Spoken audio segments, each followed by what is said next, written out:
तो चलते हैं हम लोग शुरुआत करते हैं। सबसे पहला क्वेश्चन हमारा है आज का और कहता है कि the path of the light is equal to, प्रकाशित पथ जो होता है ये बराबर होता है किसका? The path of the light is equal to, ये क्वेश्चन पूछा गया है, प्रकाशित पथ जो है वो बराबर होता है किसका? देखिए प्रकाशित पथ को इंग्लिश में क्या बोलते हैं? ऑप्टिकल पाथ के नाम से हम लोग जानते हैं। इसको हम लोग ऑप्टिकल पाथ कहते हैं, इस बात को ध्यान रखना। इंग्लिश में थोड़ा सा उल्टा लिखा हुआ है, या फिर हम कहेंगे प्रकाशित पथ भी बोलेगा चलेगा। चलो इसको प्रकाशित पथ ही कह देते हैं। ये हमारा प्रकाशित पथ दे रखा है, इसमें कोई दिक्कत नहीं है। ये प्रकाशित पथ जो है वो बराबर हमारा किसके होता है? ये क्वेश्चन आपके सामने में है।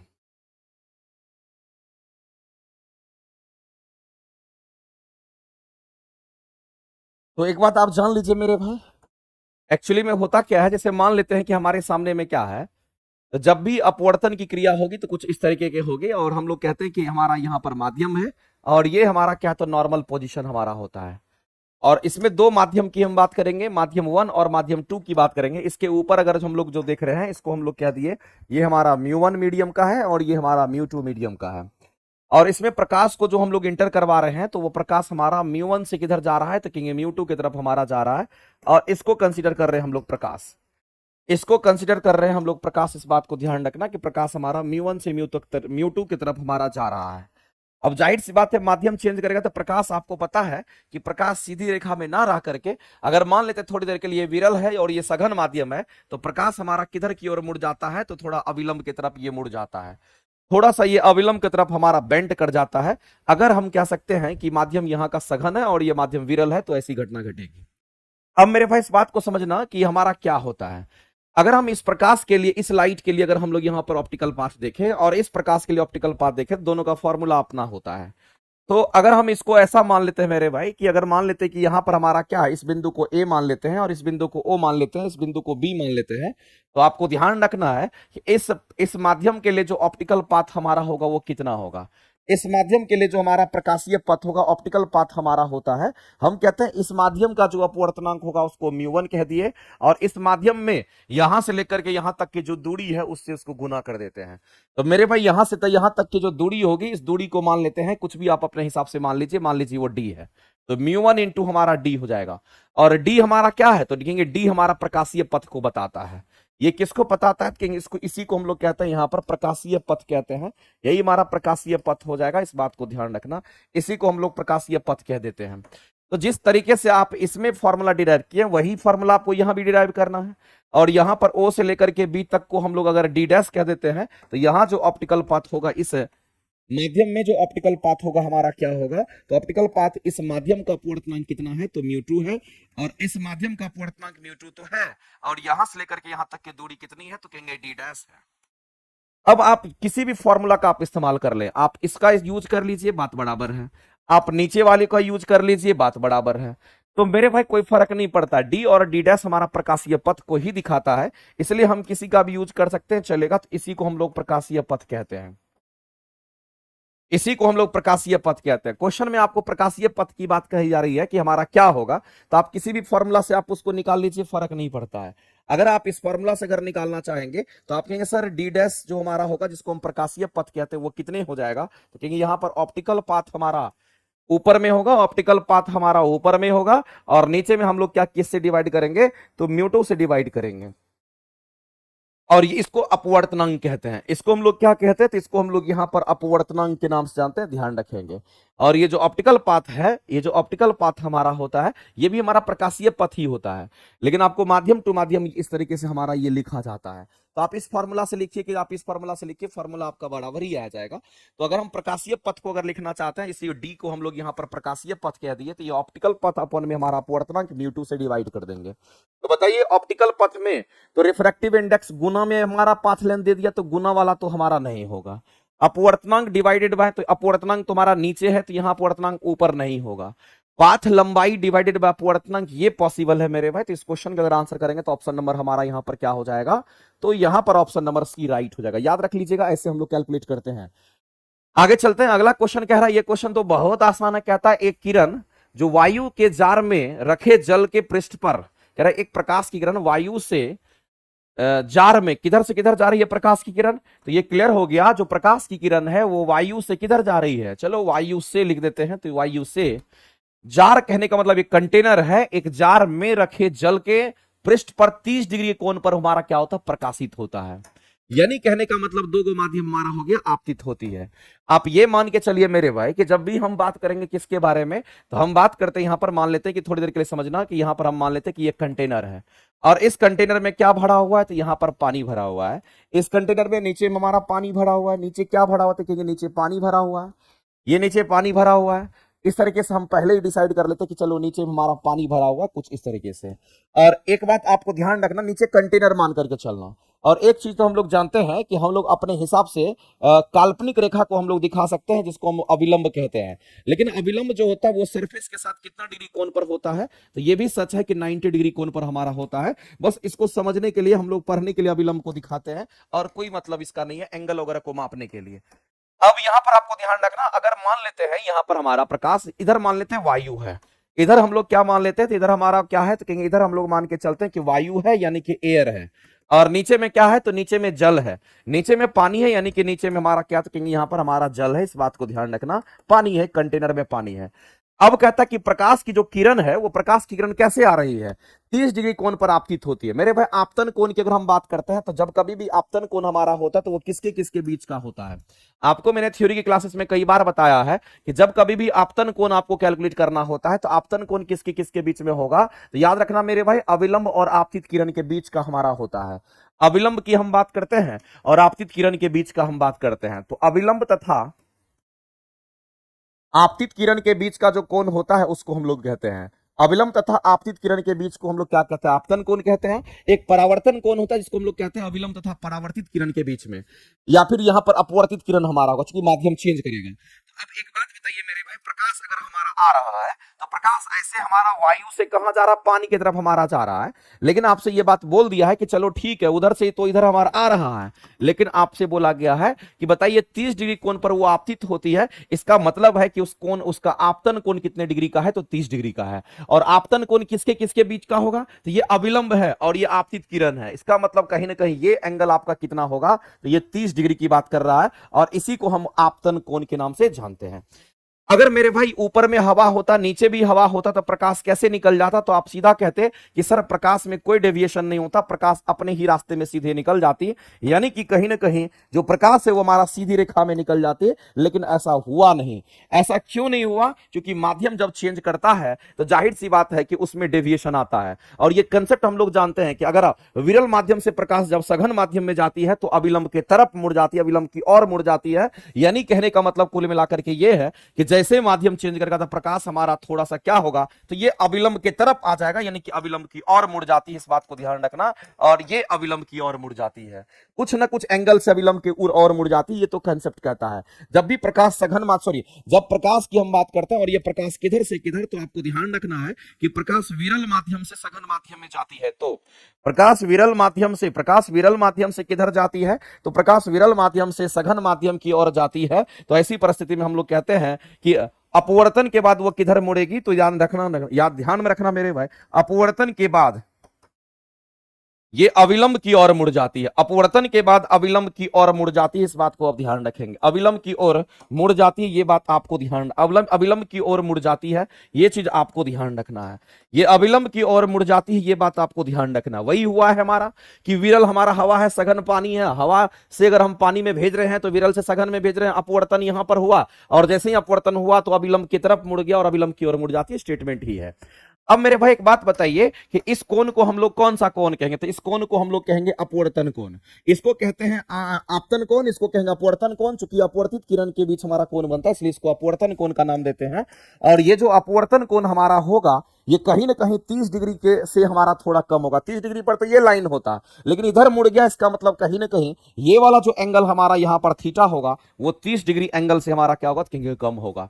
तो आपसे क्वेश्चन क्या पूछा है, कहता है कि जार में रखे जल से पृष्ठ से 30 डिग्री कोण पर अगर प्रकाश किरण आपतित होती है, तो कह रहा है कि किरण जो है वो जल में डैश के कोण पर हमारा अपवर्तित होगी, यानी 30 डिग्री से कम के कोण पर वो अपवर्तित होगी। ये तो बिल्कुल सही है, यहां 30 से अधिक नहीं होगा, 30 से कम यहां भी है, 30 से कम यहां भी है। ये दो स्थिति यहां पर बन सकती है। पहला ऑप्शन एलिमिनेट हो गया। आगे चलते हैं, आगे कहता अपवर्तित होगी, और कहता है और आपतित किरण के तल में और आपतित किरण के तल में स्थित होगी। आपतित किरण का जो तल हमारा है, ये आपतित किरण को जो तल हमारा है मेरे भाई, इसी तल में हमारा स्थित होगा, यानी कि कुछ ना कुछ एंगल बनाते हुए होगा। तो मेरे भाई आपतित किरण के तल में स्थित होगा, इसका मतलब है 30 डिग्री से कम होगा और उसके तल में स्थित होगा। तो इस क्वेश्चन के अगर आंसर करेंगे तो ऑप्शन नंबर हमारा क्या होगा, कहेंगे 30 डिग्री से कम होगा और उसी के हमारा क्या होगा, तो कहेंगे जो आपतित किरण हमारा जो आ रहे थे उसी के तल में हमारा, लेकिन थोड़ा सा एंगल पर हमारा डेविएट कर जाता है, इस बात को ध्यान रखेंगे। तो यहां पर इस क्वेश्चन का अगर आंसर करने के लिए जाएंगे तो आंसर क्या करेंगे, ऑप्शन नंबर बी आपका राइट हो जाएगा। नेक्स्ट आगे चलते हैं। अगला क्वेश्चन हमारा कहता है कि बाह्य बल की अनुपस्थिति में बोला गया, यानी कि कोई भी बाहरी बल नहीं लग रहा है, बाहरी बल कोई भी लग नहीं रहा है और आपको क्वेश्चन पूछा गया है, कह रहा है कि बाहरी बल की अनुपस्थिति, कह रहा है अनुपस्थिति मतलब कोई बाहरी बल नहीं है। तब कहता है एक तरल, तरल का मतलब होता है द्रव, एक तरल की जो छोटी बूंद की आकृति होती है उसको कौन यहां पर निर्धारित करता है, ये आपको बताना है। तो बताइए इसमें से कौन सा आंसर हम लोग राइट करेंगे कि जो, अगर मान लेते हैं कि कोई भी बूंद अगर बनती है, अगर कोई भी तरल की छोटी बूंद अगर उसकी आकृति गोलाकार अगर होती है तो उसको कौन कंट्रोल करता है, आपको सीधा बताना है। तो मेरे भाई इस क्वेश्चन का आप आंसर करेंगे तो पृष्ठ तनाव आपका राइट आंसर हो जाएगा, यानी इस क्वेश्चन के सीधा सीधा आप आंसर क्या करोगे, तो ऑप्शन नंबर बी आपका राइट आंसर हो जाएगा, ध्यान रखना। अब इस चीज को समझते हैं, इस बात को ध्यान रखना मेरे भाई, कहीं पर भी आपको लिखा जाता है कि वर्षा की बूंदें कैसी होती है या पानी की बूंदें कैसी होती है, तो वर्षा की बूंदें गोलाकार या पानी की बूंदें गोलाकार होती है, उसकी किसके कारण, वर्षा की बूंद या पानी की बूंद कैसी होती है, तो ये गोलाकार होती है। ये कैसी होती है, तो कहेंगे ये हम लोग को दिखता है कि ये गोलाकार होती है, ये स्फेरिकल होती है। ये गोलाकार मतलब ये हमारा कैसा, तो स्फेरिकल होती है, इस बात को ध्यान रखना।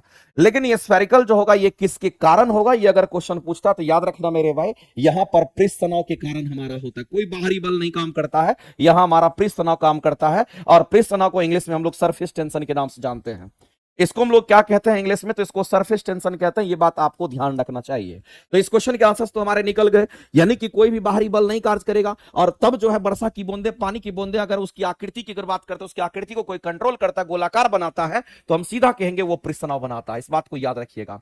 अब यहां पर बात आती है मेरे भाई कि जो पृष्ठ तनाव हमारा होता है वो होता क्या है, तो आप एक बात जान लीजिए। अगर हम पृष्ठ तनाव की अगर हम बात करते हैं तो ये पृष्ठ तनाव को सिग्मा से दिखाते हैं, और पृष्ठ तनाव का जो फॉर्मूला हमारा होता है वो कितना होगा, तो फोर्स पर यूनिट लेंथ होता है, और इसका यूनिट न्यूटन, लंबाई का यूनिट मीटर, न्यूटन पर मीटर हमारा ऐसा यूनिट माना जाता है, इस बात को आप ध्यान रखेंगे। और भी चीजें आपको ध्यान रखनी पड़ेगी मेरे भाई, अलग अलग द्रव पदार्थ का पृष्ठ तनाव अलग अलग होता है, लेकिन याद रखना अगर हम किसी भी द्रव की अगर हम बात कर लेते हैं, ये भी एक अच्छा कंसेप्ट है और आपको ध्यान रखना चाहिए। अगर किसी भी द्रव की बात करते हैं, अगर इसके तापमान को अगर हम बढ़ाते हैं, यानी कि ठंडे द्रव को अगर गर्म करते हैं, तो आपको ध्यान रखना है इसका पृष्ठ तनाव का मान क्या हो जाता है, तो घट जाता है। ये किसी भी द्रव के लिए हमारा लागू होगा, ये बात भी याद रखना, क्योंकि क्वेश्चन एग्जाम में कई बार पूछ जाते हैं। और जब कभी भी आप पानी में डिटर्जेंट मिलाते हैं और पानी में आप साबुन को लगाते हैं, तो उसके साथ याद रखना उस पानी का पृष्ठ तनाव घट जाता है, इसलिए आपका कपड़ा झकाझक साफ हो जाता है और अच्छे तरीके से साफ हो जाता है। उसके पीछे और भी रीजन होता है, लेकिन आप कम से कम इतना तो आपको पता होना चाहिए जो बात मैंने बोला है। तो वर्षा की बूंदें गोलाकार किसके कारण, तो इसके कारण होगी।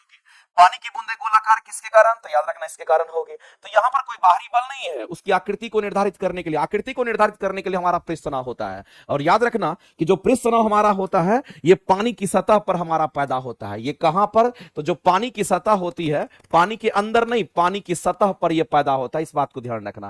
पानी की सतह पर पृष्ठ तनाव देखने को मिलता है, पानी के अंदर पृष्ठ तनाव नहीं होता है, पानी के सतह पर होता है, इस बात को ध्यान रखना। कभी पानी के अंदर हमारा यह घटना नहीं देखने को मिलता है, पानी के अंदर यह चीज नहीं होता है, पानी की सतह पर हमारा होता है जब भी पृष्ठ तनाव हमारा डेवलप करेगा। तो आगे मेरे भाई एक चीज हम आप लोगों से पहले भी बोलना चाह रहे थे और अभी भी हम कहना चाहते हैं, जितने लोग लाइव देख रहे हैं आप लोगों के लिए हम थोड़ा सा क्या कर रहे हैं, क्योंकि हमको पता है कि इस बार किसी भी सूरत में आपको सिलेक्शन दिलाना, चाहे जैसे भी हो, चाहे जो भी करना पड़े, आप नियुक्ति बैच पढ़ रहे होंगे, आप थ्योरी की क्लासेस पढ़ रहे होंगे, सब कुछ आप कर रहे हैं, लेकिन कहीं ना कहीं आपके दिमाग में यह लगता है कि एनसीईआरटी एग्जाम्पलर थ्रू आउट हमारा एक बार अच्छे से बनाया हुआ अगर रहता है तो एनसीईआरटी के डिट्टो क्वेश्चंस आपके एग्जाम में आ जाते हैं। तो एनसीईआरटी एग्जाम्पलर अगर हमारे साथ अगर आप करिएगा तो उससे काफी बेनिफिट आप होगा। अब आपको लग रहा होगा कि सर एनसीईआरटी एग्जाम्पलर कितना कितना बैच करे, तो मैं आपको बताना चाहता हूं एग्जाम ऐसे नहीं निकलता है, एग्जाम बहुत ही घोर तपस्या का चीज है, तभी निकलता है और लगातार प्रैक्टिस करने से निकलता है। आपके पास क्वेश्चन आ रहे हैं तो आप भाग्यशाली हैं, आपको अगर अच्छे क्वेश्चंस आपको कोई प्रोवाइड कर रहा है तो आप भाग्यशाली हैं, आप एग्जाम निकाल सकते हैं। मैं आपके लिए मेरे भाई यहां पर थोड़ा समय आप लोगों के लिए एक काम यहां पर किया हूं जो कि हो सकता है ये आपके एग्जाम के लिए काफी हेल्पफुल होगा। और मैंने आप लोगों से पूछा भी था कि एनसीईआरटी एग्जाम्पलर का एक बैच हम पेड कोर्स के माध्यम से हम आपको देंगे साइंस का।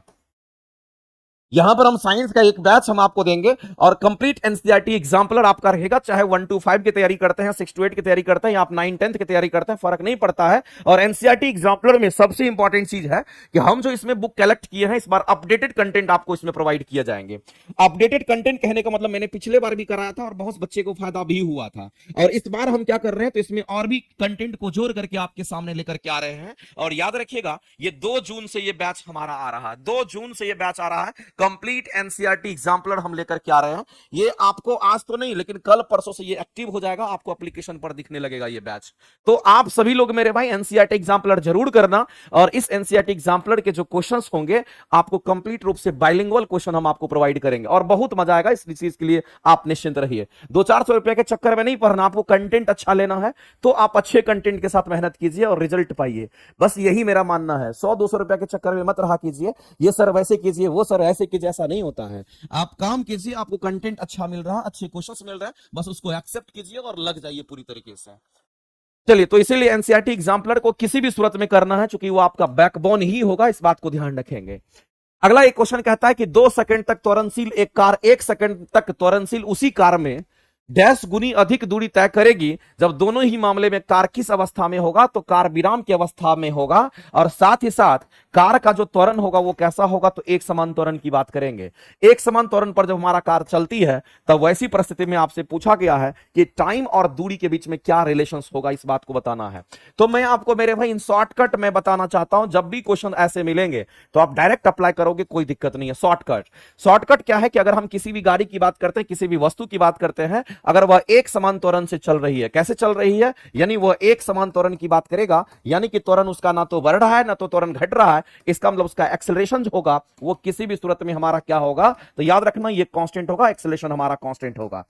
एक समान त्वरण तो हमारा हो गया। दूसरी बात आपको ध्यान रखना मेरे भाई कि कार किस अवस्था से चलना शुरू करेगी, तो विराम की अवस्था से कार चलना शुरू करेगी। अगर कभी भी ऐसा कंडीशन अगर मिलता है कि कार विराम की अवस्था से चलना शुरू करेगी, कार विराम की अवस्था से चलना शुरू करेगी, इस बात को ध्यान रखना। और दूसरा हमारा यह है चलना शुरू करेगी, और दूसरा हमारा कि उसके एक्सेलरेशन क्या होने चाहिए, तो वो कांस्टेंट होने चाहिए। अगर ऐसा सिचुएशन आपको दिखता है, एक तो ये, दूसरा ये पॉइंट अगर दिखता है, तो मेरे भाई दूरी और समय के बीच में एक ही रिलेशन हमारा मिलता है, और वो रिलेशन क्या होगा, तो दूरी को x से दिखाएंगे और समय को हम लोग किससे, तो कहेंगे t से दिखाते हैं, लेकिन हमारा जो दूरी है वो समय के स्क्वायर का क्या होगा, तो कहेंगे यहां पर समानुपाती हो जाएगा। ये समय के स्क्वायर का क्या होगा, तो कहेंगे समानुपाती हो जाएगा। ये किस केस में एप्लीकेबल होगा, जब दो कंडीशन हमारा फुलफिल करेगा। जब ये कंडीशन फुलफिल करेगा, जब ये कंडीशन फुलफिल करेगा, तो हम डायरेक्ट इस फार्मूला का यूटिलाइज कर सकते हैं और हमारे एग्जाम में क्वेश्चन को सॉल्व किया जा सकता है आसानी से। तो x समानुपाती हमारा टी स्क्वायर हो जाएगा, और x हमारा क्या, तो कहेंगे यहां पर हमारा दूरी है, और t हमारा क्या, तो कहेंगे हमारा यहां पर समय है। ये फॉर्मूला तभी लगेगा जब एक समान त्वरण से कोई गाड़ी हमारी चल रही है और साथ ही साथ वो विराम की अवस्था से चलना प्रारंभ की है, ध्यान रखेंगे। अब इसी को अगर हम लोग यूज करेंगे तो हमारे क्वेश्चंस बन जाएंगे। हम लोगों को यह पूछा गया है कि कितनी अधिक गुनी दूरी तय करेगी, इसका मतलब दूरी के सेंस में हम लोग को कैलकुलेट करना है। तो क्या इसको हम लोग ऐसा लिख सकते हैं, अगर लिखना चाहें तो हम कह सकते हैं कि x2 अगर में अगर हम x1 कहें, यानी कि बाद की दूरी पहले की दूरी का अनुपात अगर लिखेंगे, दोनों समानुपाती है, तो इसको लिखना पड़ेगा t2 अनुपात में t1 का होल स्क्वायर करना पड़ेगा। अब यहां से चूंकि हमको बाद की दूरी चाहिए तो हम कहेंगे x2 निकालेंगे, और t2 अनुपात में हम t1 का होल स्क्वायर कर देते हैं और गुना में यहां पर x1 कर देते हैं। अब बताइए मेरे भाई कि t2 और t1 की बात कर रहा है, तो यहां पर आपको बोला गया 2 सेकंड तक त्वरणशील एक कार 1 सेकंड तक त्वरणशील उसी कार में कितनी गुनी अधिक दूरी तय करेगी, कि दोनों के मामले में हमारा क्या हो जाएगा, तो विराम की अवस्था समान त्वरण हमारा तय करेगा। यह आपसे पूछा गया है, यानी कितना गुना अधिक दूरी तय करेगी ये कहना चाह रहा है, कितना गुना अधिक दूरी तय करेगी ये कहना चाह रहा है। तो 2 सेकंड तक त्वरणशील एक कार, 1 सेकंड तक त्वरणशील एक कार, इसका मतलब है कि 1 सेकंड की बात कर रहा है। यहां पर मान लेते कि t1 को अगर मान लेते 1 सेकंड हमारा है, तो t2 को मान लेते हमारा कितना, तो कहेंगे यहां पर हमारा 2 सेकंड की अगर हम बात करते हैं, 2 सेकंड की अगर हम बात करते हैं, तो उस परिस्थिति में ये चीज कैलकुलेशन हमारा हो सकता है। कहेंगे यहां पर t2 कितना हो जाएगा, तो कहेंगे t2 को यहां पर 2 सेकंड हम पुट करेंगे, तो इस जगह पर हम 2 रख देते हैं और यहां पर 1 रख देते हैं, इसका स्क्वायर करेंगे और गुना में हमारा x1 हो जाएगा। अब इसको जब करेंगे तो ये हमारा 4x1 हो जाएगा। इसका मतलब बाद की जो दूरी होगी वो पहली की दूरी का कितना गुना होना चाहिए, तो 4 गुना होना चाहिए, तभी ऐसा पॉसिबिलिटी है, इस बात को ध्यान रखना। 2 सेकंड तक त्वरणशील एक कार 1 सेकंड तक त्वरणशील उसी कार से 10 गुनी दूरी अधिक दूरी तय की जा सकती है। इस बात को ध्यान रखना मेरे भाई। तो 4 गुनी दूरी को अधिक तय की जा सकती है, इस बात को ध्यान रखना। और इस क्वेश्चन का आंसर करेंगे ऑप्शन नंबर सी, आपका राइट हो जाएगा। ऑप्शन नंबर सी जो है आपका राइट। अब आप कह रहे होंगे सर ये कहां से आया है, आपके दिमाग में आ रहा होगा ये आया कहां से, ये जो आप बोल रहे हैं कि डायरेक्ट लगाना, ये आया कहां से? अरे भाई कहां से आया, यहां से आया है। आप पढ़ते हैं ना कि हमारा विस्थापन, कहते हैं एक्स बराबर हमारा एस बराबर UT plus half eighty square होता है। तो एक्स बराबर UT plus half eighty square होता है कि नहीं होता है? बिल्कुल होता है, बिल्कुल होता है। और विराम की अवस्था बोल दिया, प्रारंभिक वेग का मान 0 कर दीजिए। विराम की अवस्था बोल दिया, प्रारंभिक वेग का मान 0 कर दीजिए। और उसके बाद जो हमारा बचेगा एक्स बराबर हमारा क्या, तो हाफ ए टी स्क्वायर हमारा बचता है। इसमें भी आप दो टर्म को आप अगर देख पा रहे होंगे तो ए जो है ये कांस्टेंट है, चूंकि एक समान त्वरण बोल रहा था, ये कांस्टेंट हमारा टर्म हो गया। जब ये कांस्टेंट टर्म हमारा हो जाएगा तो फाइनली हमारे पास रिलेशन क्या बचेगा, तो एक्स समानुपाती टी स्क्वायर का बचेगा। इसीलिए इसी का एप्लीकेशन मैंने यहां पर इस्तेमाल किया है। तो मेरे भाई क्वेश्चन जब आप सॉल्व करते हैं ना तो उसको पूरी तरीके से आपको उसका फंडामेंटल तरीका भी आपको आना चाहिए। हम इन शॉर्टकट इसीलिए आपको बोले हैं कि क्वेश्चन दिखे ऐसा, ऐसा स्टेटमेंट दिखे डायरेक्ट ये रिलेशन लगा दीजिए, और ऐसा रिलेशन देखिए डायरेक्ट ये स्टेटमेंट आप कहने का कोशिश कीजिए, फर्क नहीं पड़ता, ये डायरेक्ट हमारा इन शॉर्टकट है, इसका आप इस्तेमाल कर सकते हैं। चलिए आगे चलते हैं। ये क्वेश्चन तो मेरे भाई रिपीटेड क्वेश्चन है, मैंने पिछले बार बताया था एलसीआर सर्किट में, मैंने बताया था और मैंने बोला था कि इस क्वेश्चन में थोड़ा सा मेरे भाई यहां पर मामला गड़बड़ है।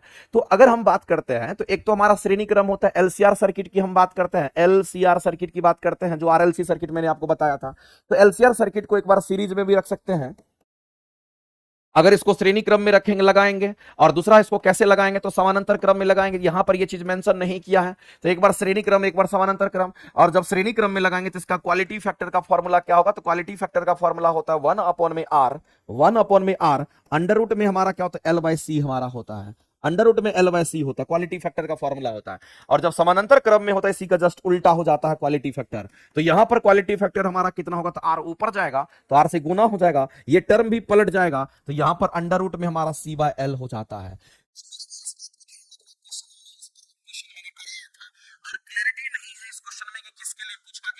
तो उसके हिसाब से आप क्या आंसर करोगे। मैंने दोनों केसेस आपको बताए थे, और मैंने ये बोला था कि इसमें आपको रेजिस्टेंस के बारे में बोला गया है, यदि प्रतिरोध को बढ़ा दिया जाए, तो प्रतिरोध को अगर बढ़ाने की अगर बात करेगा और तब जाकर के आपसे क्वालिटी फैक्टर पूछता है और आपसे गुणता कारक पूछता है, इसको हम लोग क्वालिटी फैक्टर के नाम से जानते हैं, जिसको हम लोग क्यूएफ से दिखाते हैं, ये आपसे पूछा गया है। तो जब कभी भी रेजिस्टेंस को बढ़ाने की बात आती है तो हम लोग सीरीज मान करके उस क्वेश्चन को सॉल्व करते हैं, क्योंकि सीरीज कॉम्बिनेशन में ही रेजिस्टेंस का मान बढ़ता है, इस बात को ध्यान रखेंगे।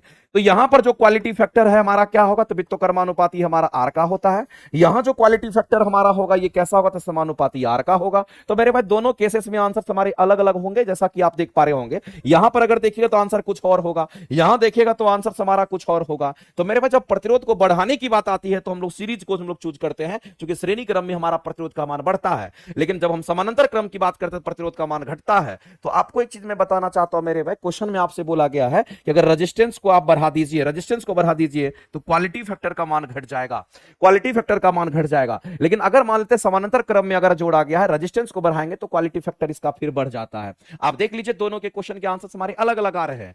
तो यहां पर आप ये मान लीजिएगा कि इसको श्रेणी क्रम मान करके हम सॉल्व कर रहे हैं। इसको क्या मान के सॉल्व कर रहे हैं, तो श्रेणी क्रम मान के सॉल्व कर रहे हैं। जब श्रेणी क्रम के मान अगर सॉल्व करेंगे तो रेजिस्टेंस बढ़ेगा तो क्वालिटी फैक्टर घट जाएगा, और इस क्वेश्चन के अगर आप आंसर करेंगे तो वह घटता हुआ नजर आएगा, यानी कि आपका बी करेक्ट आंसर हो जाएगा। तो मैंने केसेस बता दिए कब क्या लगाना है, और उसके हिसाब से आपको थोड़ा ध्यान रखना पड़ेगा। फॉर्मूला भी थोड़ा सा रिमेमराइज कीजिए और कोई दिक्कत नहीं है।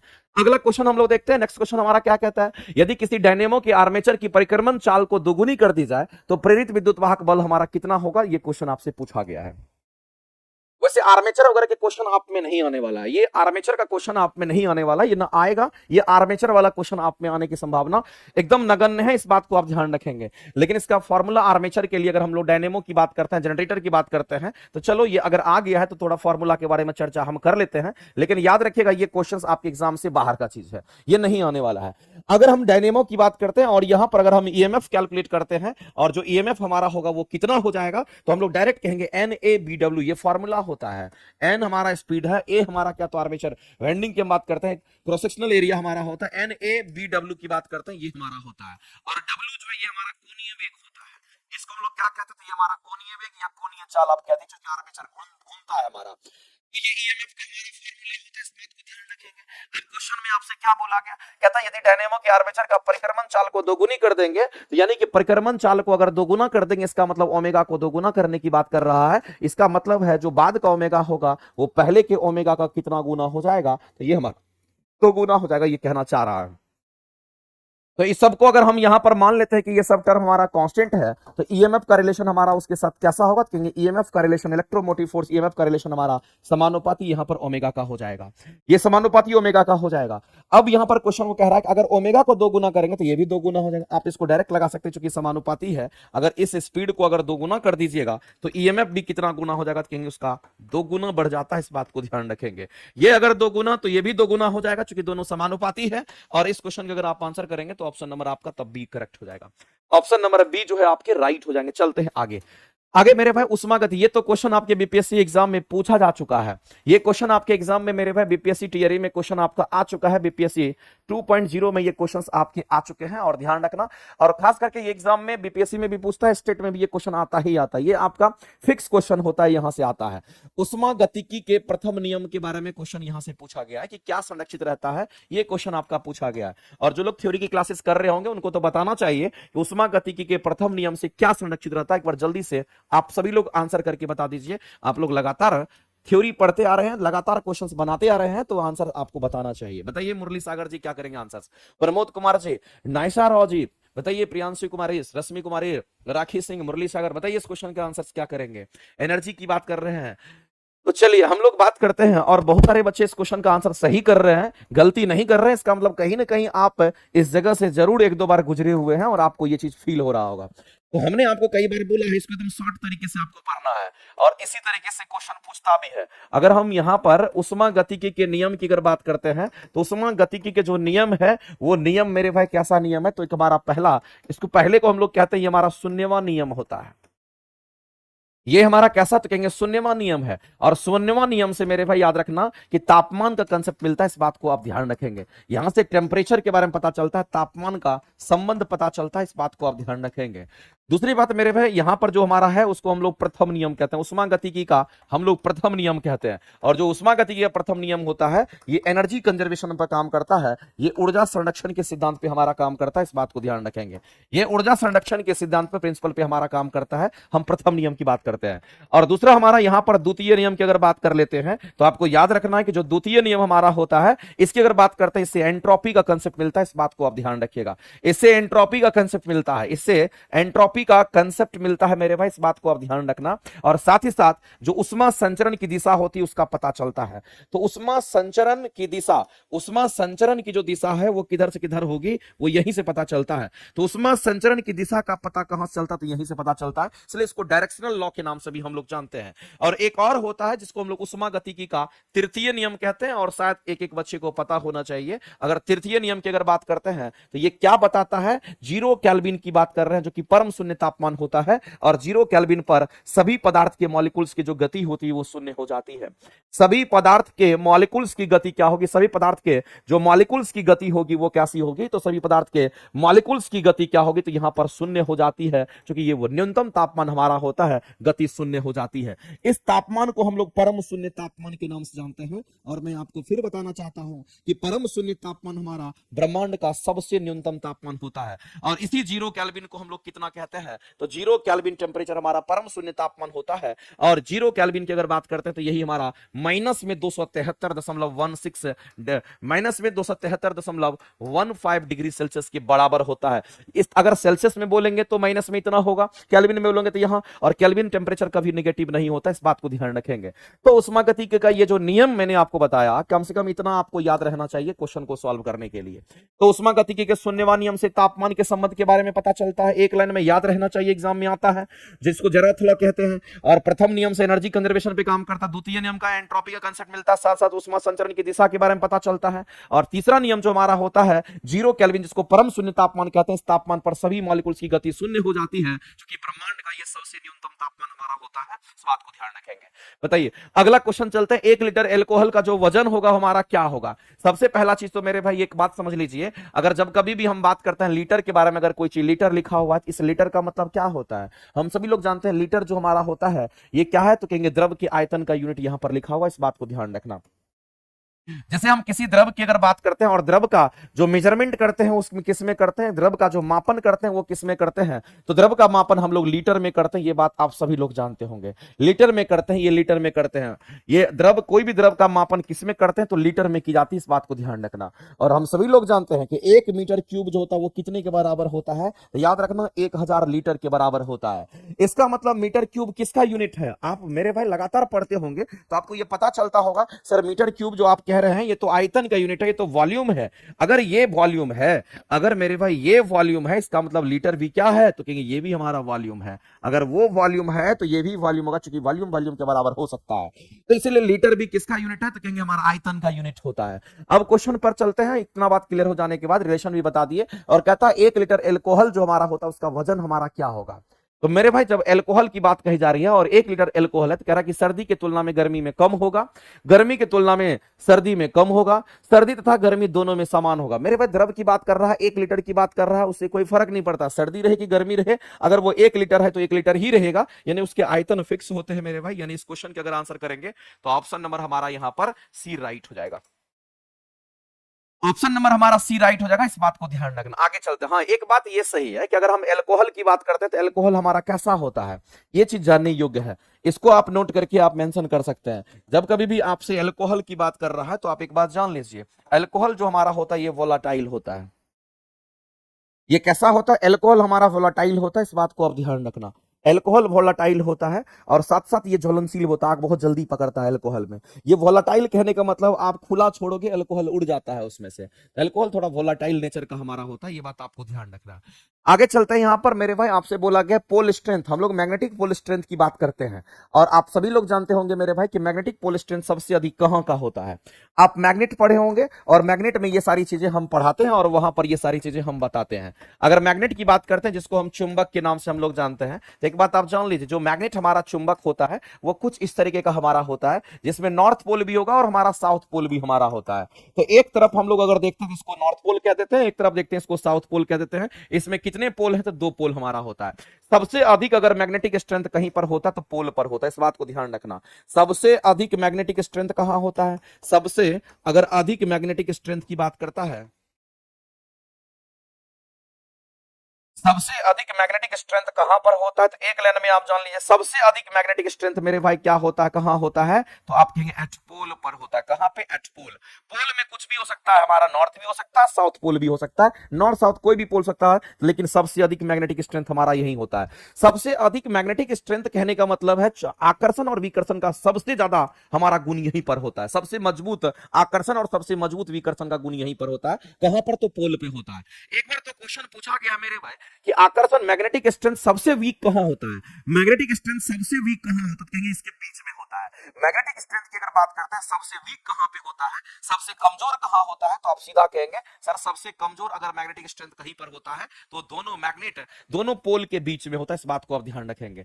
दोनों पोल के बीच में कैसे होगा, तो हम लोग जानते हैं ये दोनों पोल अपोजिट नेचर का होता है। एक अगर हमारा मान लेते कि माइनस, दूसरा हमारा प्लस होगा, यानी अपोजिट नेचर कहने का मतलब होता है दोनों न्यूट्रल हमारा नलीफाई कर देता है, न्यूट्रलिफाई कर देता है, यानी कि न्यूट्रल कर देता है। इसका मतलब बीच की अगर हम बात करते हैं, जो बीच की स्थिति यहां पर बनती है, जो बीच की स्थिति होती है, ध्यान रखना मेरे भाई, बीच की स्थिति की अगर हम बात करते हैं, ये क्वेश्चन एग्जाम में पूछा जाता है। अगर बीच की स्थिति की अगर बात करते हैं तो बीच की स्थिति में आपको ध्यान रखना है कि जो मैग्नेटिक पोल स्ट्रेंथ हमारा होगा वो क्या होगा। यहां पर मैग्नेटिक पोल स्ट्रेंथ की जो वैल्यू होगी वो क्या होगी, ये आपको बताना है। तो मेरे भाई मैग्नेटिक पोल स्ट्रेंथ की अगर बात करते हैं, अगर यहां पर मैग्नेटिक पोल स्ट्रेंथ की बात करते हैं तो ये हमारा क्या होता है, सबसे कम होता है। मैग्नेटिक पोल स्ट्रेंथ हमारा नेग्लिजिबल होता है। पोल स्ट्रेंथ हमारा कैसा होगा, तो कहेंगे यहां पर नेग्लिजिबल होता है, इस बात को आप ध्यान रखेंगे। होता है लेकिन नेग्लिजिबल होता है, इस बात को ध्यान रखना, बहुत कम होता है, बहुत कम होता है। सबसे अधिक कहां होता है वो आपको पता चल गया होगा। और मैग्नेटिक पोल स्ट्रेंथ को हम लोग किसमें मापते हैं, तो उसका यूनिट है मेरे भाई एम्पियर गुना मीटर। एम्पियर गुना मीटर में मापते हैं, एम्पियर पर मीटर नहीं, एम्पियर मीटर स्क्वायर नहीं, एम्पियर मीटर में हम लोग मेजरमेंट करते हैं मैग्नेटिक पोल स्ट्रेंथ को। और इस क्वेश्चन के अगर आंसर करने के लिए जाएंगे तो ऑप्शन नंबर बी हमारा करेक्ट हो जाएगा। ऑप्शन नंबर बी हमारा करेक्ट हो जाएगा। तो हम लोगों को क्या दिखा, मैग्नेट के अंदर हम लोगों को मैग्नेटिक स्ट्रेंथ देखने को मिला। सबसे अधिक मैग्नेटिक स्ट्रेंथ हमारा कहां होता है, तो मेरे भाई एट द पोल पर। अब कहेगा सर पोल पर मैग्नेटिक स्ट्रेंथ क्यों ज्यादा होता है, क्योंकि मेरे भाई जितनी भी हमारे magnetic lines field lines pass करता है तो यही से पास करता है, ओरिजिनेट होता है, और सभी के सभी यही टर्मिनेट करता है। तो जहां पर हमारा सबसे ज्यादा यहीं से निकलता है, इसका मतलब हम कह सकते हैं कि हमारा चुंबकीय बल रेखा सबसे ज्यादा सघन हमारा यही होता है। चुंबकीय बल रेखा सबके सब यही आपस में आकर के मिलता है इसी पोल पे हमारा। तो हम कहते हैं कि यहां पर हमारा टर्मिनेट होता है, तो हम कहेंगे यहीं पर आकर के मिलता है, तो यहां पर सघन होता है, इसलिए हम कहते हैं कि हमारा मैग्नेटिक फील्ड स्ट्रेंथ हमारा सबसे अधिक होता है। इस बात को आप ध्यान रखेंगे। बीच में तो न्यूट्रलिफाई हो जाता है, इसलिए हम कहते हैं कि मैग्नेटिक फील्ड स्ट्रेंथ हमारा बीच में क्या होता है, तो नेग्लिजिबल होता है। इस बात को ध्यान रखना, एग्जाम में क्वेश्चन आता है, ठीक है। और उसको किस में मापते हैं, तो एम्पियर इंटू मीटर में मापते हैं, ध्यान रखेंगे। ये तो साइंस के बैचेज हमारे चलते हैं, थ्योरी के जो बैचेज है वो आपको यहां पर दिख रहा होगा। किसी को अगर लगता है कि साइंस की क्लासेस करनी है, फिजिक्स केमिस्ट्री बायो की क्लासेस करनी है, और क्लासेस चल भी रही है, तो मेरे भाई न्यू बैचेज में आपको यहां पर दिख रहा होगा आरंभ बैच। और दूसरी बात हम आपको बताना चाहते हैं, एनसीईआरटी एग्जाम्पलर की क्लासेस जो है आपका नेक्स्ट 2 जून से हम स्टार्ट कर रहे हैं, और एनसीईआरटी एग्जाम्पलर में काफी अच्छे अपडेटेड कंटेंट हम आपके लिए लेकर के आ रहे हैं। जिन भी बच्चे को लगता होगा कि एनसीईआरटी एग्जाम्पलर कर लेना चाहिए, हम तो कहेंगे सभी को कर लेना चाहिए। आपको यह ना लगे कि हम एनसीईआरटी एग्जाम्पलर नहीं किया, इसलिए हम लास्ट मोमेंट के लिए उसको रखे थे कि एनसीईआरटी एग्जाम्पलर लास्ट मोमेंट पे कराएंगे। आप नियुक्ति बैच कर रहे होंगे, एनसीईआरटी एग्जाम्पलर करिएगा, आपके पास क्वेश्चंस होना चाहिए, लगातार प्रैक्टिस करके जाइएगा, एक एक क्वेश्चन आपके सामने से गुजरा हुआ नजर आएगा। इसीलिए एनसीईआरटी एग्जाम्पलर का जो हमने क्लासेस दिया है वो आपको बहुत जल्द मेरे भाई अगले वीक से हम स्टार्ट कर रहे हैं। इसलिए जिसको भी जुड़ना होगा कल परसों से वो एक्टिव हो जाएगा, और कल परसों से प्लेटफॉर्म बाय नवीन कुमार सिंह एप्लीकेशन पर दिखेगा, ध्यान रखना इस बात का। अगला क्वेश्चन कहता है किसी घर्षण रहित वक्र की बात कर रहा है। किसी घर्षण रहित का मतलब क्या होता है, इसका मतलब वहां घर्षण नहीं होगा। घर्षण रहित का मतलब घर्षण नहीं होगा, इस बात को आप ध्यान रखना यहां पर। तब कहता है कि वक्रित प्याली। वक्रित प्याली कहने का मतलब है कर्व शेप का हमारा प्याला है, कर्व शेप का प्याला, यानी कहने का मतलब कुछ ऐसा प्याला की बात कर रहे हैं, कर्व शेप का हमारा है। वक्रित का मतलब क्या होता है, कर्व होता है। तो वक्रित प्याली के अंदर, वक्रित प्याली के अंदर, वक्रित प्याली के अंदर कह रहा है कि जब किसी बॉल को, बॉल क्या, जिससे जब किसी बॉल बियरिंग को, जब मेरे भाई किसी बॉल बियरिंग को, आपने देखा होगा कि साइकिल में भी बॉल बियरिंग होता है, साइकिल में भी देखा होगा कि मेरे भाई बियरिंग का नाम आपने सुना होगा, और बियरिंग का जब आप नाम सुने होंगे तो यहीं पर देखोगे छर्रा यहां पर होता है बीच बीच में, और ये छर्रा क्या करता है, तो डायरेक्ट कॉन्टेक्ट से बचाता है, नहीं तो घर्षण बहुत अधिक होगा। और इजी क्या करता है, इसको रोटेशन प्रोवाइड करता है। ये हमारा कहीं ना कहीं इस तरीके से हमारा बियरिंग होता है, इसे घूमते रहता है। आप सभी लोग देखे होंगे, इसको बॉल बियरिंग कहते हैं, क्योंकि बॉल उसके अंदर होता है, इसलिए इसका नाम ही होता है बॉल बियरिंग। और इसी बॉल बियरिंग की बात कर रहा है, इसी का ऐसा वाला शेप की बात कर रहा है। तब कहता है कि जब किसी बॉल बियरिंग को इसके न्यूनतम बिंदु से, इसके न्यूनतम बिंदु से जड़ा ऊपर से छोड़ा जाता है तो इसकी गति कैसी होगी। यानी कि न्यूनतम बिंदु कहां है, तो न्यूनतम बिंदु यहां है। इसको छोड़ना कहां से है, तो इसको छोड़ना मेरे भाई यहां से है, इसको छोड़ना यहां से है। अब कोई बॉल बियरिंग है, अगर कोई बॉल बियरिंग है, इसका मतलब मेरे भाई उसके बॉल्स की बात कर रहा है। तो इस बॉल को जब आप छोड़िएगा नीचे की तरफ, तो ये बॉल एकदम सरसरा करके यहां आएगा, फिर ऊपर चढ़ जाएगा। तो जितना ऊपर था उतने ऊपर तक ये चला जाएगा, फिर वापस ये जब यहां से यहां तक चढ़ेगा तो फिर वापस रिटर्न होगा। यानी कि यहां से यहां, तो यहां से यहां, यहां से यहां, तो यहां से यहां। मेरे भाई कहने का मतलब इससे ये पता चल पा रहा है कि ये अपने, ये क्या करता है, तो कहेंगे ये क्या करेगा, तो कहेंगे इस निश्चित बिंदु को ये क्या करता है, अपने एक निश्चित समय अंतराल के बाद ये रिपीट करता है। यानी अपने पोजीशन को निश्चित समय अंतराल के बाद रिपीट करता है, तो उसको हम लोग पेरियोडिक मोशन कहते हैं, उसको पेरियोडिक मोशन हम कहते हैं। और ये आगे भी जा रहा है, पीछे भी आ रहा है, इसका मतलब ये ऑसिलेटरी मोशन भी होगा। तो मेरे भाई 2-3 बातें आपको समझना है, काम का चीज है। एक तो हम लोग जानते हैं कि एक हमारा कैसा होता है, कहेंगे ऑसिलेटरी मोशन होता है। एक को हम लोग जानते हैं कि हमारा ऑसिलेटरी मोशन होता है, लेकिन ऑसिलेटरी मोशन की बात करते हैं, इसके लिए कंडीशन है, इसके लिए शर्त है, वो कंडीशन फुलफिल होना चाहिए, वो शर्त फुलफिल होना चाहिए, जिसको हम लोग टू एंड फ्रो का मोशन कहते हैं, इसको टू एंड फ्रो मोशन कहते हैं। इस बात को आप ध्यान रखेंगे, आगे भी गया तो पीछे भी आया। दूसरी बात आपको ध्यान रखना है कि एक हमारा आवर्ती गति होता है, जिसको हम लोग पेरियोडिक मोशन के नाम से हम लोग जानते हैं, इसको हम लोग पेरियोडिक मोशन कहते हैं। ये बात आपको ध्यान है, इसको आवर्ती गति कहते हैं। आवर्ती गति के लिए कंडीशन क्या है, सबका अपना अपना कंडीशन है, इस बात को ध्यान रखेंगे। इसका शर्त, इसका कंडीशन है कि निश्चित समय अंतराल के बाद अगर अपने पोजीशन को रिपीट करता है वस्तु, निश्चित समय अंतराल के बाद किसको, तो कहेंगे हम वस्तु की बात कर रहे हैं, निश्चित समय अंतराल की बात कर रहे हैं, निश्चित समय,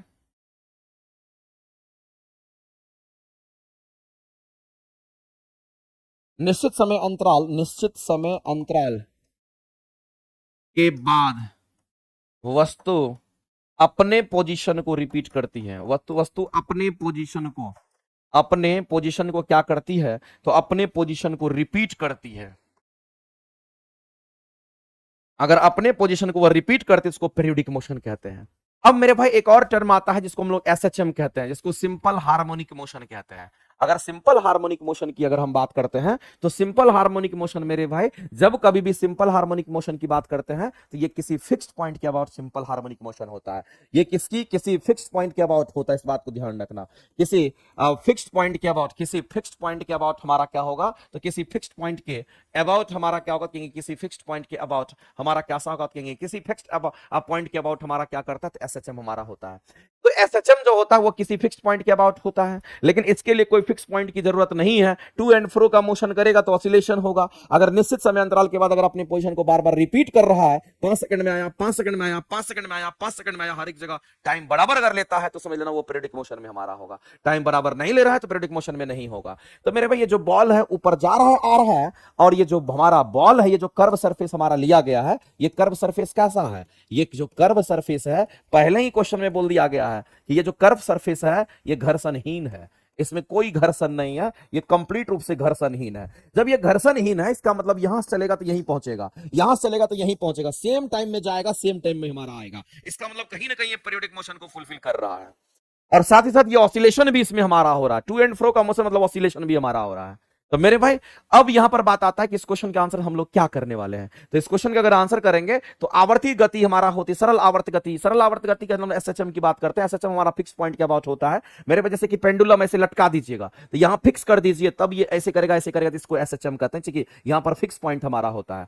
तो ये सरल आवर्त गति हमारा नहीं होगा, इसको तो आप पहले ही आप एलिमिनेट कर दीजिएगा, ये हमारा नहीं होगा। हाँ, आवर्ती गति हमारा होगा, आवर्ती तो होती है परंतु मेरे भाई सरल आवर्ती गति हमारा नहीं होगा। यानी कहने का मतलब इस क्वेश्चन का अगर आंसर करेंगे तो ऑप्शन नंबर बी आपका करेक्ट हो जाएगा। आवर्ती गति तो होती है परंतु सरल आवर्ती गति नहीं होती, आवर्ती गति होती है। ये हमारा इसके कंपैरिजन में ये स्टेटमेंट हमारा ज्यादा अप्रोप्रिएट सही है, ये ज्यादा अप्रोप्रिएट हमारा आंसर सही है, क्योंकि इसमें दोनों चीज क्लैरिफाई कर दिया। इस बात को आप ध्यान रखेंगे।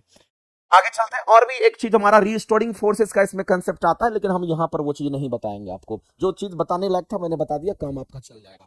अगला क्वेश्चन हम लोग देखते हैं, करेक्ट, कौन सा एक वायु में ध्वनि तरंग उत्पादित नहीं करता है।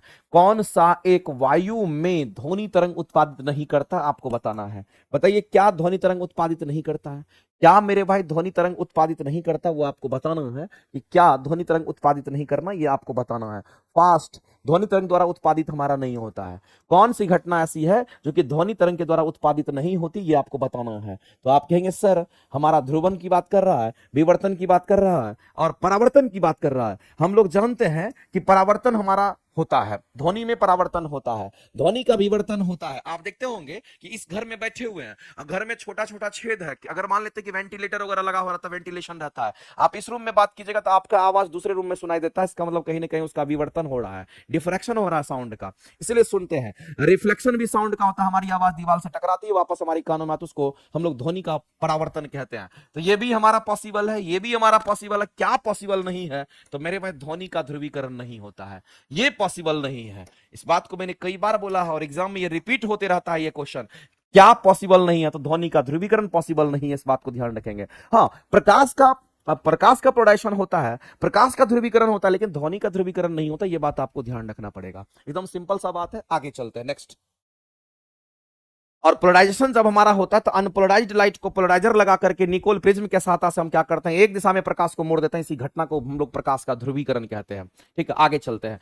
करेक्ट, कौन सी प्रकृति में विद्युत चुंबकीय हमारा होता है, बताइए मेरे भाई, कौन सी प्रकृति में विद्युत चुंबकीय हमारा होता है। तो विद्युत चुंबकीय होता है, तो इस क्वेश्चन के आंसर तो आपको करना चाहिए मेरे भाई। हम सभी लोग जानते हैं, अगर यहां पर विद्युत चुंबक की अगर बात करते हैं, अगर हम किसकी बात कर रहे हैं, विद्युत चुंबकीय तरंग की अगर हम बात करते हैं, तो एक बात आप जान लीजिए कि जो विद्युत चुंबकीय तरंग है, ये तरंगे हमारी कौन सी तरंगे होती है। तो विद्युत चुंबकीय तरंग में अगर देखिएगा तो हमारा गामा रे होता है, इसी में देखिएगा तो हमारा एक्सरे होता है, इसी में देखिएगा तो हमारा यूवी रे जिसको पराबैंगनी किरण कहते हैं, इसी में अगर आप देखेंगे मेरे भाई तो हमारा क्या होगा, तो हम कहेंगे यहां पर विजिबल रे की बात करते हैं, इसको दृश्य प्रकाश कहते हैं। इसी में अगर आप देखेंगे विजिबल रे भी हमारा शामिल यहां पर हो जाता है। इसी तरीके से अगर आप इंफ्रा की बात करते हैं, इसको अवरक्त किरण की बात करते हैं, फिर अगर माइक्रो की बात कर लेते हैं, और फिर हमारा रेडियो वेव की बात कर लेते हैं। ये सभी के सभी विद्युत चुंबकीय तरंग हैं। और विद्युत चुंबकीय तरंग मेरे भाई कैसे होते हैं, तो ये अनुप्रस्थ तरंग होता है, इस बात को ध्यान रखेंगे। ये कैसी तरंग है, तो ये अनुप्रस्थ तरंग हमारा होता है। और दूसरी बात, अनुप्रस्थ तरंग हमारा कैसा होता है, इसको गमन करने के लिए मेरे भाई किसी माध्यम की आवश्यकता नहीं होती है। ये कहीं भी हमारा चला जाता है, इसको माध्यम नहीं चाहिए, इसको मीडियम नहीं चाहिए। और जो विद्युत चुंबकीय तरंग होते हैं, ये कैसे होते हैं, तो आपको ध्यान रखना, ये आवेशहीन होता है। ये कैसे, तो आवेशहीन होता है, इस पर कोई आवेश नहीं होता है, ना तो नेगेटिव आवेश ना तो पॉजिटिव आवेश, पर आवेशहीन होता है, इस बात को ध्यान रखना। दूसरी बात ध्यान रखना है कि अगर कोई अनुप्रस्थ तरंग हमारा होता है, अगर कोई विद्युत चुंबकीय तरंग होता है, तो विद्युत चुंबकीय तरंग हमारे अयांत्रिक तरंग कहलाते हैं, इस बात को आप ध्यान रखेंगे। ये कैसी तरंग है, तो इसको आप ध्यान रखेंगे, ये हमारा यांत्रिक नहीं कहेंगे, ये हमारा अयांत्रिक तरंग है, इस बात को ध्यान रखेंगे। आपके एग्जाम में ये सब क्वेश्चन आपका बन सकता है। तो अगर विद्युत चुंबकीय तरंग की बात करते हैं, ये सभी है, इस पर कोई आवेश नहीं होता, ना इस पर, ना इस पर, ना इस पर, ना इस पर, ना इस पर, ना इस पर, इस पर कोई आवेश नहीं होता है। तो मेरे भाई इस क्वेश्चन के आंसर से हम लोग क्या करेंगे, तो एक्स किरण और गामा किरण तो दिख रहा है, तो एक्स किरण और गामा किरण तो हमारा विद्युत चुंबकीय तरंग है ही, तो यही आंसर हमारा हो जाएगा। और इस क्वेश्चन का आंसर क्या करेंगे, तो ऑप्शन नंबर सी हमारा करेक्ट हो जाएगा। ऑप्शन नंबर सी जो है ये किसी भी सूरत में करेक्ट हो जाएगा। अगर हम बीटा किरण की बात करते हैं मेरे भाई, ये जो बीटा किरण हमारा होता है, ये जो बीटा किरण होता है, ये नेगेटिवली चार्ज होता है। ये कैसा होगा, तो नेगेटिवली चार्ज होता है, इस बात को ध्यान रखेंगे, ये नेगेटिवली चार्ज हमारा होता है। इसी तरीके से अल्फा रे की अगर हम बात करते हैं, तो अल्फा किरण का जो निर्माण होता है वो कैसे होता है, अल्फा किरण का निर्माण मेरे भाई 2 प्रोटॉन और 2 न्यूट्रॉन से होता है, ध्यान रखेंगे इस बात का। और ये अल्फा रे हमारा कैसा होता है, तो याद रखना, ये पॉजिटिवली चार्ज हमारा इसलिए होता है क्योंकि इसमें प्रोटॉन और न्यूट्रॉन होते हैं, तो ये पॉजिटिवली चार्ज हमारा होता है। अगर हम कैथोड किरण की अगर बात करते हैं, तो आपको ध्यान रखना है, ये जो हमारा कैथोड रे होता है, ये किसका बना हुआ होता है, तो ये इलेक्ट्रॉन का बना होता है। ये किससे, तो मेरे भाई ध्यान रखना, ये इलेक्ट्रॉन का ही बना होता है, इलेक्ट्रॉन का बना होता है, इसको कैथोड किरण कहते हैं। इसलिए इलेक्ट्रॉन का बना, इसका मतलब इलेक्ट्रॉन नेगेटिवली चार्ज होगा, तो कैथोड रे भी हमारा नेगेटिवली चार्ज होता है, इस बात को आप ध्यान रखेंगे। ये भी नेगेटिवली हमारा चार्ज पार्टिकल है, इस बात को ध्यान रखेंगे। तो अल्फा पॉजिटिवली, बीटा नेगेटिवली, और कैथोड रे भी नेगेटिवली चार्ज हमारा होता है। और गामा किरण पर कोई चार्ज नहीं होता है, इस पर भी कोई चार्ज नहीं, इस पर भी कोई चार्ज नहीं होता है। तो मेरे भाई एक तो आपका गामा किरण को चूज किया, और एक आपका एक्स किरण को चूज किया, और गामा किरण एक्स किरण आपको यही दिख रहा है, जो कि विद्युत चुंबकीय तरंग हमारा होता है। यानी इस क्वेश्चन का अगर आंसर करेंगे, तो ऑप्शन नंबर सी आपका राइट हो जाएगा। ऑप्शन नंबर सी आपका राइट हो जाएगा, ध्यान रखेंगे। आगे चलते हैं, ट्राइटियम का संगठन हमारा क्या है, तो मेरे भाई हम लोग जानते हैं हाइड्रोजन का समस्थानिक के बारे में आप सभी लोग पढ़ते होंगे, और हाइड्रोजन के जो समस्थानिक है उसके बारे में आप सभी लोग जानते भी होंगे। एक एक बच्चे को पता होगा कि हाइड्रोजन का समस्थानिक हमारा क्या होता है। तो हाइड्रोजन के जो आइसोटॉप्स हैं, हाइड्रोजन के जो समस्थानिक है, वो कौन कौन होते हैं, हाइड्रोजन के जो समस्थानिक हमारे होते हैं, इस बात को ध्यान रखना, 3 गो हमारा होता है। सबसे पहले तो हम किसकी बात करेंगे, प्रोटियम की बात करते हैं। और ये जो प्रोटियम हमारा होता है, इसको कैसे लिखते हैं, तो 1H1 से लिखते हैं। और यही प्रोटियम हमारा क्या है, तो यही प्रोटियम हमारा हाइड्रोजन होता है। यही प्रोटियम हमारा क्या है, तो इसी को हम लोग हाइड्रोजन कहते हैं, क्योंकि प्रोटियम का द्रव्यमान संख्या कितना है, तो 1 है। हाइड्रोजन का द्रव्यमान संख्या कितना है, तो 1 होता है। प्रोटियम का परमाणु संख्या कितना है, 1 है। हाइड्रोजन का परमाणु संख्या कितना है, तो 1 होता है, इसलिए इसको 1H1 से दिखाते हैं। लेकिन याद रखना मेरे भाई, चाहे हाइड्रोजन की बात करेगा चाहे प्रोटियम की बात करेगा, दोनों एक ही चीज हमारा होता है। और इसके न्यूट्रॉनों की संख्या, इसमें न्यूट्रॉन जो होते हैं वो 0 होते हैं, यानी कि द्रव्यमान संख्या में से परमाणु संख्या घटा देंगे तो न्यूट्रॉनों की संख्या निकलती है, जो कि हमारा इसमें 0 होता है। लेकिन इसके दूसरे आइसोटॉप्स की अगर हम बात करते हैं, जिसको हम लोग ड्यूटेरियम ऑक्साइड्स कहते हैं, जिसको हम लोग ड्यूटेरियम कहते हैं, सॉरी ड्यूटेरियम हम लोग कहते हैं, इस बात को ध्यान रखेंगे। तो ये हमारे ड्यूटेरियम ड्यूटेरियम की हम बात करते हैं, तो ड्यूटेरियम में हमारा क्या होगा, तो यहाँ पर 1H2 होता है, इस बात को ध्यान रखना। इसका द्रव्यमान संख्या अलग हमारा हो जाता है, और यहाँ पर अगर न्यूट्रॉनों की संख्या निकालेंगे, इसकी वैल्यू 1 हो जाती है। इसी तरीके से हमारा क्या होता है, एक ट्राइटियम होता है, जिसके बारे में हम चर्चा कर रहे थे। लेकिन ये जो ट्राइटियम हमारा होता है मेरे भाई, इसके पीछे कंसेप्ट है, इस बात को ध्यान रखना। जो ट्राइटियम होता है, ये भी हाइड्रोजन के समस्थानिक हमारे हैं, और हाइड्रोजन के समस्थानिक है, और न्यूट्रॉनों की संख्या कितनी है, तो न्यूट्रॉनों की संख्या यहाँ पर हमारा 2 हो जाएगा। और एक बात मैंने आपको बोला था, याद कीजिएगा मेरे भाई, जिस भी एलिमेंट का न्यूट्रॉन और प्रोटॉन का रेशियो, न्यूट्रॉन और प्रोटॉन का रेशियो अगर 1.5 से अगर ज्यादा होता है, तो वो आइसोटॉप्स नहीं, सॉरी वो हमारा क्या कहलाता है, रेडियो एक्टिव एलिमेंट कहलाता है। वो क्या कहलाता है, तो वो हमारा रेडियो एक्टिव एलिमेंट कहलाता है, इस बात को आप ध्यान रखेंगे। वो रेडियो एक्टिव एलिमेंट कहलाता है, इस बात को ध्यान रखना। अगर इससे ज्यादा होता है तो 1.5 तक, 1 से लेकर के 1.5 तक का अगर रेशियो आता है, तो उसको हम लोग सिंपल हम लोग एलिमेंट के रूप में देखते हैं। लेकिन अगर 1.5 से ज्यादा हो गया, तो समझ लेना वो हमारा क्या होता है, यहां पर रेडियो एक्टिव एलिमेंट होगा। लेकिन ट्राइटियम की अगर हम बात करते हैं, तो ये ट्राइटियम कुछ वैसा ही है, और इसमें अगर आप नाइट्रोजन और सॉरी इसमें अगर आप न्यूट्रॉन और प्रोटॉन का अगर रेशियो निकालोगे, तो न्यूट्रॉन की संख्या कितनी है, तो कहेंगे 2 है। प्रोटॉन की संख्या कितनी है, तो कहेंगे परमाणु संख्या प्रोटॉन की संख्या होगी, जो कि मेरे भाई यहां पर 2 हो गया, और इसकी वैल्यू 0.5 से क्या हो गई तो ज्यादा हो गई। यानी कहने का मतलब कुल मिलाकर के आप देख लीजिए, इसीलिए ट्राइटियम को हम लोग क्या कहते हैं, तो जो ट्राइटियम हमारा होता है ये रेडियो एक्टिव एलिमेंट के अंतर्गत हमारा आता है, इस बात को ध्यान रखेंगे। ये कैसा एलिमेंट होगा, तो रेडियो एक्टिव एलिमेंट हमारा होता है, ध्यान रखेंगे। तो बताइए ट्राइटियम में क्या होगा मेरे भाई, तो ट्राइटियम की बात करते हैं, आपके सामने में एग्जांपल है। तो ट्राइटियम में हमारा क्या, तो परमाणु संख्या 1, प्रोटॉनों की संख्या 1, द्रव्यमान संख्या 3 और न्यूट्रॉनों की संख्या 2 होती है। इसमें से कौन सा ऑप्शन आपका राइट होगा,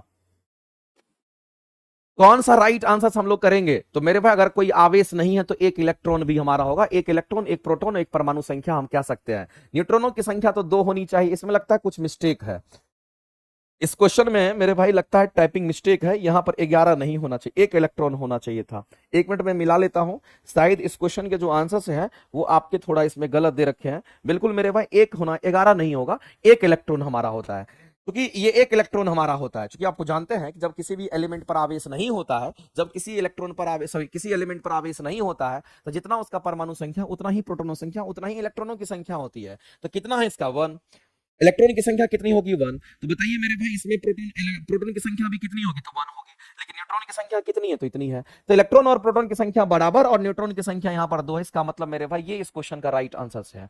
इस क्वेश्चन का जो राइट आंसर होगा ऑप्शन नंबर हमारा सी राइट हो जाएगा, इस बात का ध्यान रखेंगे।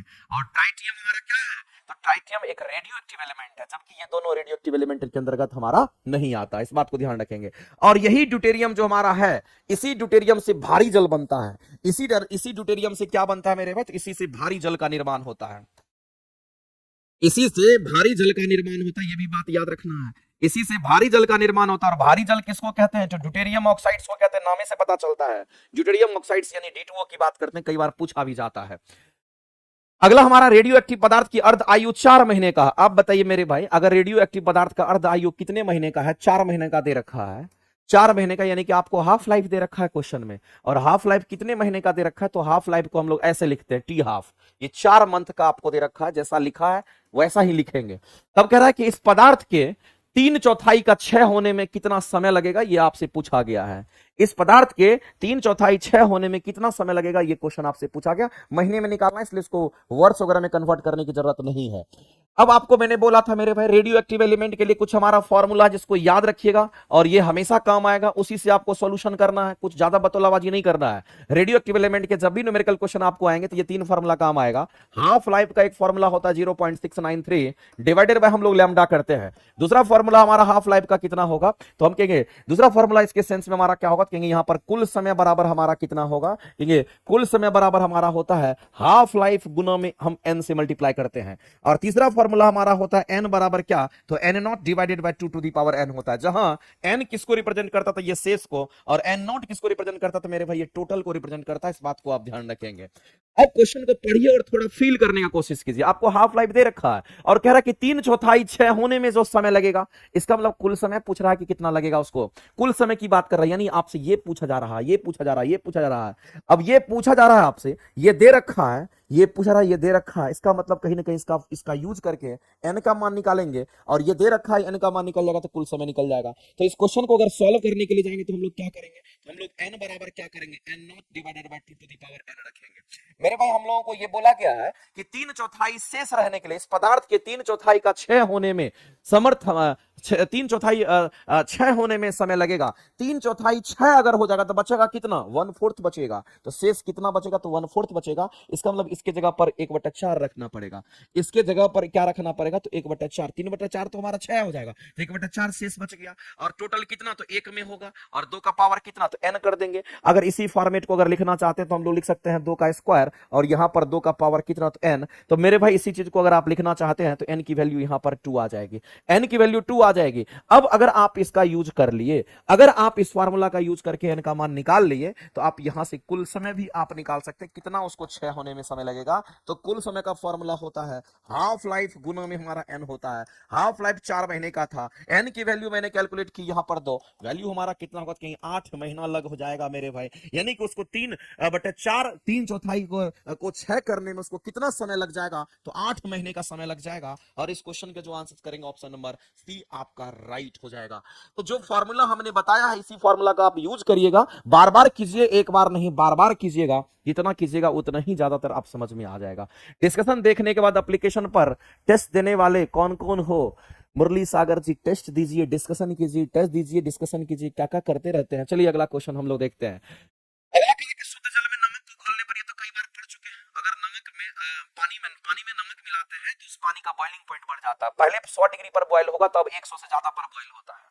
इसलिए खाना जल्दी पक जाता है, क्योंकि उसके पास एक्स्ट्रा टेम्परेचर रह जाता है, वही खाना को जल्दी पकाता है। तो अगर पानी में नमक मिला दीजिए, खाना तुरंत पक जाता है। उसके पीछे का रीजन नहीं होता, क्योंकि उसके बॉइलिंग पॉइंट को बढ़ा देता है। अगर बॉइलिंग पॉइंट बढ़ेगा तो उसका फ्रीजिंग पॉइंट घट जाता है। इसका मतलब है मेरे भाई, ये स्टेटमेंट हमारा किसी भी सूरत में करेक्ट है, इसमें कोई दिक्कत नहीं है। आगे अगला कहता है कि जब हम जल में क्या मिलाते हैं तो मिथाइल अल्कोहल को मिलाते हैं। और मिथाइल अल्कोहल क्या है? जिसको हम लोग स्प्रिट कहते हैं, जो कि जहरीली शराब होती है, जिसको मिथेनॉल कहते हैं। लेकिन ये मिथाइल अल्कोहल हमारा कैसा होता है? चूंकि ये अल्कोहल है तो ये वोलेटाइल नेचर का होता है। ये कैसा होगा मेरे भाई? तो ये वोलेटाइल नेचर का होता है, इस बात को ध्यान रखना। ये किस तरह का होगा? तो ये हमारा वोलेटाइल नेचर का होता है, इस बात को ध्यान रखेंगे। वोलेटाइल नेचर कहने का मतलब है कम ही तापमान पर ये बॉयल हो जाएगा हमारा। इसका मतलब जल में जब मिथाइल अल्कोहल को डालते हैं तो जल का गलनांक घट जाता है, कम ही तापमान पर गलनांक बॉयल हो जाता है, क्योंकि वो वोलेटाइल होता है, इसलिए ऐसा होता है। स्टेटमेंट सही है। ये दोनों के दोनों स्टेटमेंट हमारे सही है मेरे भाई। तो इसमें से सही ही पूछा है, तो हम कहेंगे पहला भी सही है, दूसरा भी सही हमारा है। तो यहां पर पहला भी सही है और दूसरा भी हमारा सही हो जाएगा। ठीक है, 1 और 2 दोनों क्या है तो करेक्ट आंसर हमारा हो जाएगा, और ऑप्शन नंबर सी के साथ आप जाएंगे, ध्यान रखेंगे। और हम लोग जानते हैं कि पानी में अल्कोहल जो होता है वो घुलनशील होता है। पानी में अल्कोहल जो होता है वो घुलनशील होता है, चाहे वो इथाइल अल्कोहल हो चाहे वो मिथाइल अल्कोहल हो, फर्क नहीं पड़ता, पानी में दोनों घुलनशील होता है। ये चीज आपको ध्यान रखना। अगला तापमापी की बात करते हैं। तापमापी जिसको थर्मामीटर कहते हैं मेरे भाई, थर्मामीटर जिसको हम लोग कहते हैं कि नॉर्मल टेम्परेचर मापने का काम में आता है।